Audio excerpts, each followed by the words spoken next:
getting everybody together for the 4th of July. It's super easy. So I'm just going to give you an example of what we do in our neighborhood. You can like take it as far or as easy as you guys want to do it. And then Jamie can chime in on what she's done too. But so basically what you're going to do is you're going to coordinate a 4th of July celebration. We do a bike / like golf cart parade inside of our neighborhood, right? So we create all of the invites. All of this is a momentum for you guys. We tell all the kids to decorate their bikes, right? We're going to have a bike decorating contest. They can do their big wheels. They can do their wagons. If they've got young people, if you're in a golf cart neighborhood, they can do golf carts. Basically whatever they want to travel on, scooters, everything. They decorate in, 4th of July spirit. Call your local fire department and ask them if you can get their fire engine to lead your parade. I have never had a fire company, if you call them early enough in advance, say no. They're going to tell you, like, obviously, if they get a call, they're not going to be able to participate. But as long as somebody else hasn't reserved them, I have never had any municipality say no. So just ask them, tell them you're going to keep the parade short.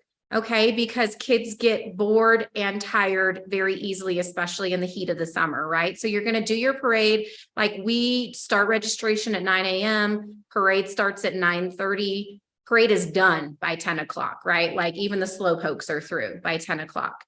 And we just have a little parade route that goes through our neighborhood, and it's one big loop, right? And it goes all the way through. I'll show you guys, I'll post some of the drone footage from our last one, but we have typically 500 to 700 people that participate in this event with us every single year. And I will tell you, like, last year I did it really cheap because I was really annoyed that I had to do it because I really wanted to be on vacation instead. So I didn't do a great job executing last year, but I literally put a tent up that I already had. I bought about $200 in red, white, and blue beads and swag from Oriental Trading. And I had a cooler full of freaking popsicles. I'm not even joking. And so the event cost me probably $300 total. We ended up with, like I said, about 700 people. Those people don't care, right? They want to give their kids something to do in the morning before fireworks in the afternoon, or in the evening. And I went on a listing appointment. If you guys saw my stories, I went on a listing appointment 2 days ago.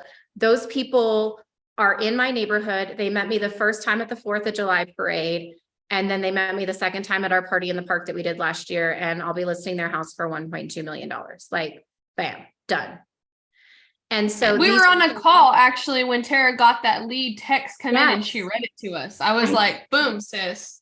Yeah. And actually, okay, I did one more thing. So it was a house that the last time it sold, when it sold to these people, I was the listing agent on it.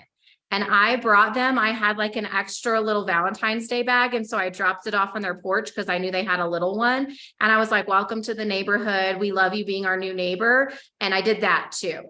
And so they, instead of calling their buyer agent, they called me. Like, legit, y'all. Like, so anyways, the 4th of July parade can be super cheap. You can do it for like $300. We have all of the invitations for you inside of Momentum. Everything is digital. You're going to want to register them just like we do everything else, right? And the reason that you're registering, we want to make sure that we have enough swag for all the kids, right? Like, that's going to be your excuse as to why you need them to register instead of just showing up. You might get like a partner, or maybe you're going to do the whole thing yourself. Maybe you have a couple of big giveaways that you're doing for the best decorated, right? If the firemen come, you can have the firemen be the judges of who the best decorated contest is. In past years, when I've done a better job at this, I have ordered like a card my yard. Do you guys all know what that is? Like, where they put the giant happy birthday in your yard. Call them and ask them to do a happy 4th of July. And have it say happy 4th of July, really big. You're going to put one of your business signs next to it. And every single person will take a family picture with that and post it on their social media, because everybody loves to show that they're patriotic, right? And so you don't even have to have a photographer. You could do a photographer if you wanted to, but that is super easy, super cheap. So do that. Maybe like what we're doing this year is we're doing food trucks. So we have a few food trucks coming for after the parade. We're doing like a Kona ice. You could do a big bounce house. You could do a big bounce inflatable slide. You could do an obstacle course. Like if you want a few more things for them to do and you want to turn it into like a longer celebration. But literally, you guys, the parade, it's like one of the easiest things to execute during the year. You'll get tons of email addresses. You can post that crap all over all the moms groups and the community groups and the word of mouth, right? Because who cares if it's not in your neighborhood or it's not your sphere of influence? As long as they're nearby, there's probably nothing else going on. So you can have everybody come, get some drone footage of that. And then now you have some marketing material. Who likes this idea? So easy. Yes. Okay. Jamie, will you chime in? Because I know you guys do something like this in your neighborhood too. So we do a lot of the same stuff, but I'm sure you do others. Yeah, we do. You guys know I live in a clubhouse community, right? So my club actually puts on a barbecue at the pool every summer. So I don't even have to worry about food trucks and stuff like that. But a couple of extra things that I've done, similar to you, but we do a golf cart parade. And we have everyone deck out their golf carts with 4th of July stuff. And we have a competition to see who's the best decorated one. We have the community come out after the parade's over, all the golf carts park. And then we have people from the community come and vote for which one's their best. Same thing. I have a landing sign up sheet where they can vote for which one's their best. You can use Google Forms for that. Super easy. And then same thing. We would have an ice chest of popsicles. I use those super cheap Otter Pop. And I'm trying to copy and paste for you guys the neoprene popsicle sleeves that I use because you can brand them. I got them from 4imprint. For some reason, I can't copy and paste. I will drop it in the coaching module. I didn't drop it in Momentum because y'all are the inner circle. So I wanted to make sure that you guys got this and not everyone. But you can get 250 neoprene branded custom popsicle sleeves for $1.34 a piece.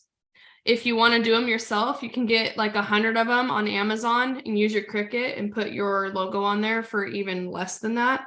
But I promise you, those things get used all summer long. I've even had people DM me later on in the year like, hey, do you have any more of those popsicle koozies? We lost ours.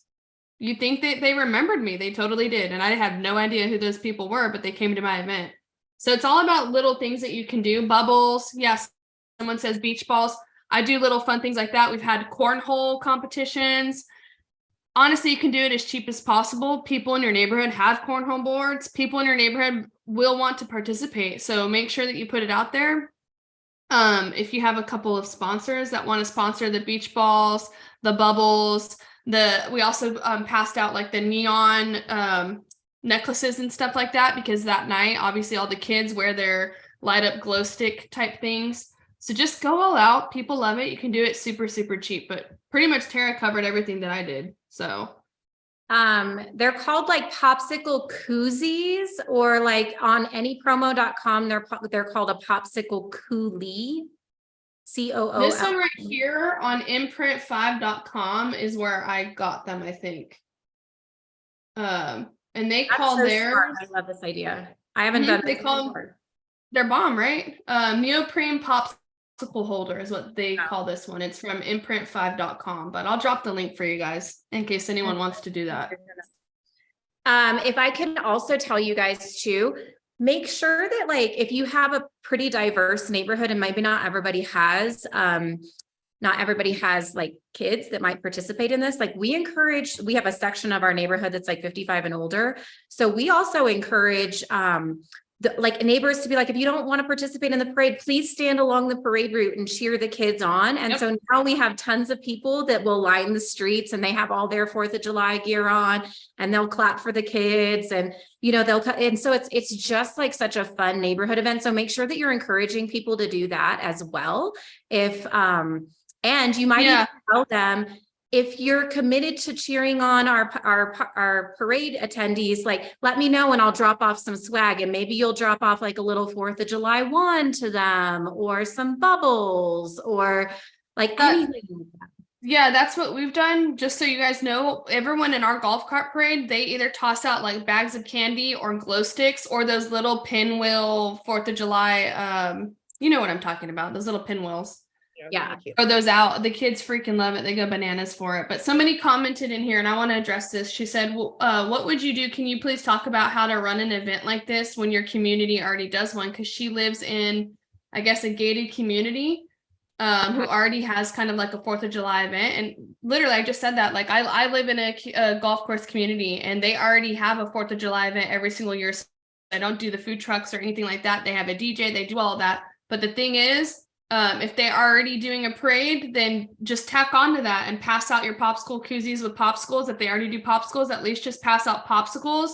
Those bubble ones that you can get at the dollar store, get some branded stickers and put them on those bubble ones, because those suckers last at least a couple of months during the summer, and pass those out. Pass out branded beach balls. Like, just pass out free swag to people that's branded to you.